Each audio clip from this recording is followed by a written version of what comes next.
अस्सलाम वालेकुम दोस्तों, उम्मीद खैरियत से होंगे। इलेक्ट्रिक सॉल्यूशंस में खुश आमदीद। आज हम सीखेंगे सीलिंग फैन लगाना। सीलिंग फैन लगाना नहायत आसान रहता है। सबसे पहले हम इसके नट खोलते हैं और इसको लगाने का पर का हमेशा लोग बाजों का उल्टे लगा देते हैं। उल्टा पर नहीं लगाइएगा दोस्तों, हमेशा इसको सीधा पर लगाइएगा। सीधा पर लगाना नहायत आसान रहता है। जो साफ़ सुथरी और बेहतरीन लोकेशन वाली जगह होती है वो नीचे की तरफ आती है। हमेशा ये वाली जगह हमेशा नीचे आती है, ये वाली जगह हमेशा ऊपर आती है। इस चीज़ की तरफ ख्याल रखें दोस्तों। ये देखें, ये उभरा हुआ जगह है, कट है, डिज़ाइन बग़ैर डिज़ाइनिंग की जगह हमेशा ऊपर आती है। नट को खोलेंगे, इस तरीके से बिठा देंगे। हमेशा इस चीज़ की तरफ ख्याल रखें दोस्तों। ये देखिए, हम लोगों ने तीनों परों को लगा दिया। ये देखिए, ये जगह जो है उभरी हुई है, ये हमेशा ऊपर की तरफ आती है। ये इस चीज़ की तरफ हमेशा ख्याल रखिएगा दोस्तों। ये रहा हमारा सीलिंग फैन तैयार हो गया। और आ गई इलेक्ट्रिक की तार। अरे ये तो बहुत ख़तरनाक होती है, इस पर हमेशा प्रोफेशनल से मशवरा करके काम करें। ये हम लोगों ने टेप लगा दी, इलेक्ट्रिकल टेप का इस्तेमाल किया करें, ये नहायत अच्छी रहती है।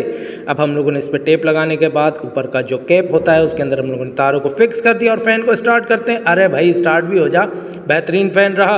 ठीक है दोस्तों, आपके यहाँ भी इस तरीके से प्रॉब्लम हो तो आप ये रिजॉल्व कर सकते हैं। हमें लाइक करें, सब्सक्राइब करें, बेल आइकन पर क्लिक करें। उम्मीद है दोस्तों वीडियो अच्छी लगी होगी। अपना बहुत सारा ख्याल रखिएगा। अल्लाह हाफिज़।